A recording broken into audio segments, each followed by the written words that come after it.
காலங்காத்தாலேயே எங்கே போகிறேன்னு பார்க்குறீங்களா?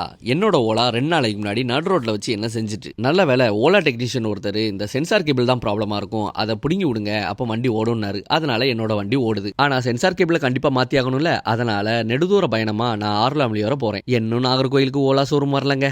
நான் போன ரூட்டு பார்த்தீங்கன்னா ஹைவே பிடிச்சி போனேன். ஏன்னா பெரிய அளவு டிராஃபிக் இருக்காது, நம்ம ஒரு லைன் பிடிச்சி அப்படி போயிட்டே இருக்கலாம். அது மட்டும் இல்லாமல் நல்ல அழகான பச்சை பச்சைன்னு வயல் மலை எல்லாத்தையுமே ரசிக்கலாம். ஹைவே வழியாக போகும்போது ஆரலாமலின்னு இந்த போர்டு இருக்கும். இந்த போர்டுக்கு பக்கத்துல இருக்க இந்த கட்டுக்குள்ள ஓடி வந்தா கொஞ்சம் தூரம் தான். இந்த ஊருக்குள்ள ஓடி அப்படியே போய் மெயின்ல வந்து ஏறலாம். இந்த மெயின்ல இருந்து ஜஸ்ட் ஒரு 200 மீட்டர்ஸ்ல நம்ம ஓலா ஷோரூம் இருக்கு. அங்க போய் ஜாகிர் தம்பிட்ட சொன்னதும் அவரு நமக்கு புது சென்சாரு, அப்புறம் என் வண்டிக்கு கண்ணாடி எல்லாமே மாத்தி கொடுத்தாரு. வாரண்டி இருக்கிறதுனால எனக்கு சென்சார் ஃப்ரீயா தான் மாட்டி கொடுத்தாங்க. எல்லாம் ஓகே. நாகர்கோயில்ல ஓலா ஷோரூம் இருந்துச்சுன்னா நல்லா இருக்கும். லேண்ட் ப்ரொமோட்டர்ஸ் யாராவது இருந்தாங்கன்னா கண்டிப்பா ஓலாக்கு ஒரு சஜஷன் கொடுங்க. நாகர்கோயில்ல ஏதாவது ஒரு நல்ல இடமா பார்த்து. அப்படியே அங்க இருந்து ரிட்டர்ன் வரும்போது தோவாளா ரூட் பிடிச்சி இங்க ஓடி வந்தேன். ஏன்னா இந்த ரூட்டும் எப்படி இருக்குன்னு பார்க்கணும்ல. போய் கொஞ்ச நாள் ஆச்சு. அப்படியே என்னப்பா வீடியோ பிடிச்சிருந்தா கொஞ்சம் லைக், ஷேர், கமெண்ட் எல்லாம் பண்ணிட்டு நம்ம பேஜை கொஞ்சம் ஃபாலோ பண்ணிட்டு